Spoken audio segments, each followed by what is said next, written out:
नमस्कार, बहुत स्वागत है आपका। जी मध्य प्रदेश छत्तीसगढ़ देख रहे हैं आप। मैं हूं शिवांगी द्विवेदी आपके साथ। राजनांदगांव के खैरागढ़ उपचुनाव के लिए कांग्रेस प्रत्याशी यशोदा वर्मा ने नामांकन दाखिल कर दिया है। यशोदा वर्मा के नामांकन रैली में मुख्यमंत्री भूपेश बघेल, पीसीसी अध्यक्ष मोहन मरकाम समेत सरकार के तकरीबन 10 मंत्री और बड़े नेता मौजूद रहे।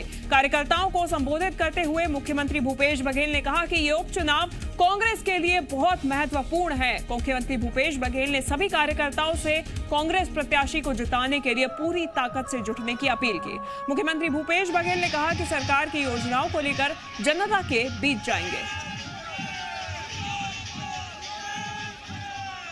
हमारे राष्ट्रीय अध्यक्ष सोनिया जी के प्रति आभारी हैं कि उन्होंने यशोदा वर्मा को कैंडिडेट बनाया है और यशोदा वर्मा के नाम आते ही पूरे खैरागढ़ विधानसभा में खुशी की लहर जल पड़ी है। हमारे शासन की योजनाओं को लेकर हम सब जाएंगे और आम जनता से, किसानों से, नौजवानों से, मजदूरों से, आदिवासियों से, अनुसूचित जाति के लोग हैं, सबसे हम आग्रह करेंगे कि कांग्रेस पार्टी की सरकार ने आप सब के लिए काम किया है, इस काम के आधार पर वोट मांगेंगे।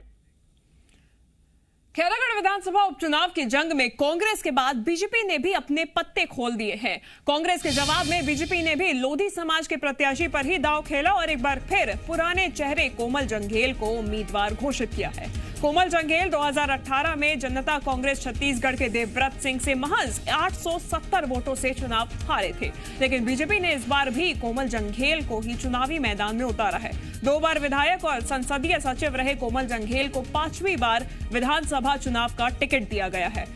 खैरागढ़ में कोमल जंघेल की टक्कर कांग्रेस की यशोदा वर्मा से होगी। यशोदा वर्मा भी लोधी समाज से ही आती हैं।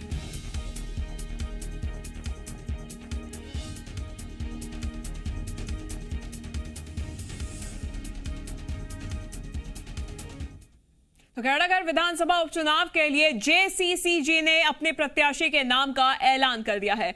जेसीसीजी ने नरेंद्र सोनी को खैरागढ़ विधानसभा उपचुनाव के लिए उम्मीदवार बनाया है। नरेंद्र सोनी पेशे से वकील हैं और देवव्रत सिंह के रिश्तेदार हैं। वहीं बीजेपी ने कोमल जंघेल और कांग्रेस ने यशोदा वर्मा को अपना प्रत्याशी घोषित किया है।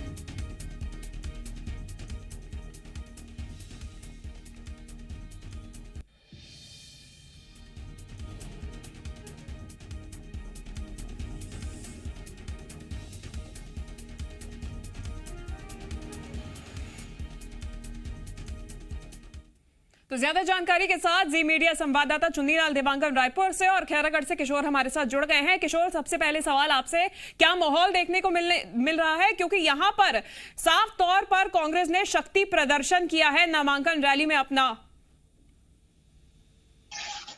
जी बिल्कुल, जिस तरह से राजनांदगांव में जो नामांकन आज दाखिल किया गया यशोदा वर्मा का, कांग्रेस की जो उम्मीदवार है, उसमें खुद मुख्यमंत्री और उनके मंत्रिमंडल के जो 10 के करीब सदस्य थे, पीसीसी अध्यक्ष थे और बड़े शीर्ष नेता जो यहाँ पर नामांकन रैली में शामिल हुए।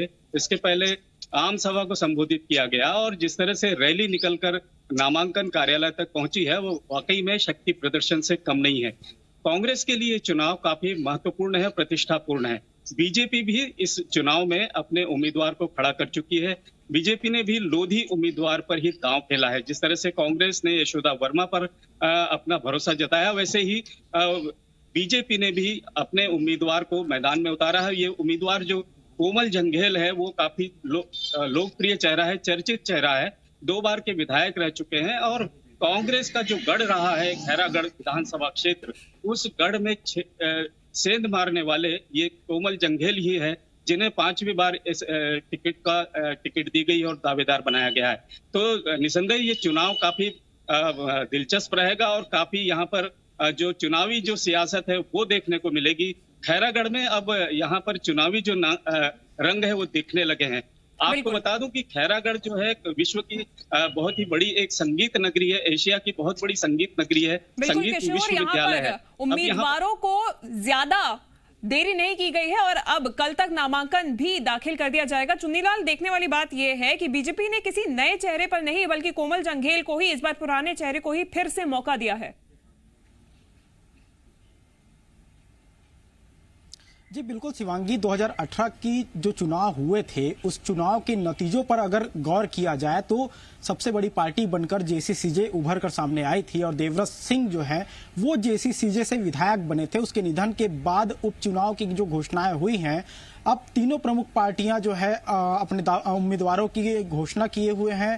कांग्रेस जहां महिला उम्मीदवार पर भरोसा जताई है तो भाजपा जो है पुराने चेहरे पर फिर से दांव खेलने जा रही है, क्योंकि जो 2018 में जो चुनावी नतीजे आए थे उसमें जीत का अंतर जो है वो बहुत कम देखने को मिला था।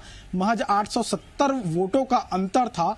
ये कारण माना जा सकता है बीजेपी की ओर से जो कोमल जंघेल को उम्मीदवार बनाया गया है, तो ये प्रमुख कारण माना जा सकता है, क्योंकि लोकप्रियता जो होती है वो सबसे महत्वपूर्ण होती है किसी चुनाव को लेकर।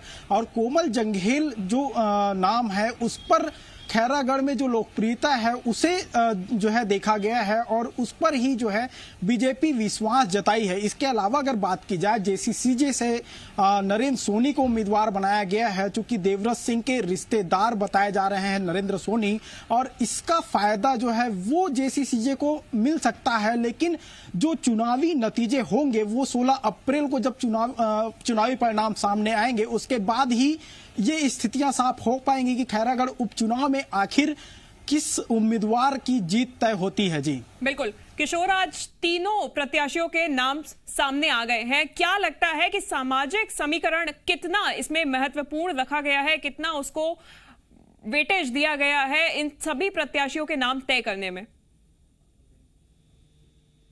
देखिए, बहुत ही अहम सवाल है का यहाँ पर जातीय समीकरण को ही ध्यान में रखा गया है। सबसे पहले कांग्रेस ने अपने जो लोधी उम्मीदवार पर दांव चला है, महिला उम्मीदवार को यशोदा वर्मा को खड़ा किया है। उसके बाद में काफी मंथन के बाद में बीजेपी ने भी अब अपने उम्मीदवार को लोधी उम्मीदवार को ही मैदान में खड़ा किया है। कांग्रेस की यहाँ पर जेसीसी की उम्मीदवार की बात करूं, जो कांग्रेस में जो विधायक पहले थे उन्होंने पार्टी बदलकर जोगी कांग्रेस ज्वाइन करी थी। उसके बाद में उन्होंने वहां पर 2018 में जो चुनाव लड़ा था उसमें भी उन्हें लोधी जो है समर्थकों का पूरा उतना ज्यादा समर्थन नहीं मिला था। हालांकि कोमल जंघेल उनके सामने प्रत्याशी थे, वो काफी कम अंतरों से हारे थे। लेकिन इस बार का जो चुनाव है त्रिकोणीय चुनाव है। यहाँ पर ये देखने वाली बात होगी कि जो अभी देवव्रत सिंह के निधन के बाद में अब किस तरह की यहाँ पर उन्हें कुछ सहानुभूति की लहर मिलती है। उनके उम्मीदवार जो नरेंद्र सोनी उनके रिश्तेदार भी है, तो काफी कुछ प्रभाव उनका भी इस चुनाव क्षेत्र में देखने को जरूर मिलेगा। लेकिन बड़ी टक्कर जो है यहाँ पर देखने को मिलेगी कांग्रेस और बीजेपी के बीच में। बिल्कुल, सहानुभूति हो सकता है मिले, हो सकता है नहीं मिले, वो तो परिणाम आने के बाद ही साफ होगा। लेकिन चुन्नी लाल, सवाल यहाँ पर ये भी उठता है कि जिस तरीके से दो प्रत्याशी अब कल नामांकन करेंगे और जिस तरीके से कांग्रेस ने आज अपना शक्ति प्रदर्शन किया है, तो क्या कल भी यही चीज देखने को मिल सकती है बीजेपी या जेसीसी की तरफ से? जी बिल्कुल शिवांगी, आज जिस तरह से राजनांदगांव में कांग्रेस का प्रदर्शन देखने को मिला है, क्योंकि 2023 चुनाव होने को है और खैरागढ़ में उपचुनाव एक तरह से अगर देखा जाए तो सेमीफाइनल सत्ता का माना जा सकता है, क्योंकि इससे पहले के जो उपचुनाव हुए हैं वो सारे उपचुनाव कांग्रेस की झोली में गए हैं। और जिस तरह से पार्टी कमान संभाली हुई है कांग्रेस, वो चाहती भी है यही है कि खैरागढ़ उपचुनाव के नतीजे जो है वो कांग्रेस के पक्ष में जाएं। और यही एक कारण माना जा सकता है कि मुख्यमंत्री भूपेश बघेल और रविंद्र चौबे और भी ऐसे मंत्री हैं जो लगातार खैरागढ़ का दौरा भी किए और जो राजनांदगांव में आज जो नामांकन दाखिल किए हैं उस पर भी जो है ये बड़े चेहरे नजर आए हैं। और कल बीजेपी और जेसीसीजे भी के उम्मीदवार भी नामांकन दाखिल करने जाएंगे और ये स्थितियां जो है बीजेपी और जेसीसीजे में भी देखने को मिलेगी, क्योंकि सत्ता का सेमीफाइनल माना जा रहा है और उपचुनाव में जो नतीजे सामने आएंगे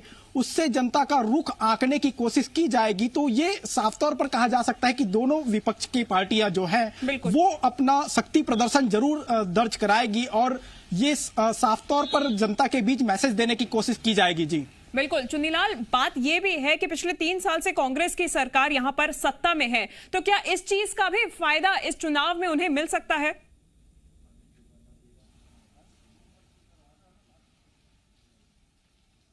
जी बिल्कुल शिवांगी, 3 साल तक जो है छत्तीसगढ़ में कांग्रेस की सरकार रही है और जिस तरह से उपचुनाव हुए हैं, उपचुनाव के नतीजों में भी जो है ये फायदा मिलता नजर आया था। और इस बार खैरागढ़ का उपचुनाव है और चूंकि योजनाएं जो जनता के लिए होती हैं, उन योजनाओं को लेकर कांग्रेस जनता के बीच जाएगी और इस योजनाओं का फायदा जरूर जो है जनता के बीच जब जाएगी तो इन योजनाओं का फायदा जरूर कांग्रेस को मिलता नजर आएगा। यानी कि फायदा तो मिलता नजर आ रहा है और बहुत महत्वपूर्ण भी माना जा रहा है। और मुख्यमंत्री ने खुद ये बात आज खुलेआम कही है कि महत्वपूर्ण चुनाव है खैरागढ़ का, उपचुनाव है ये।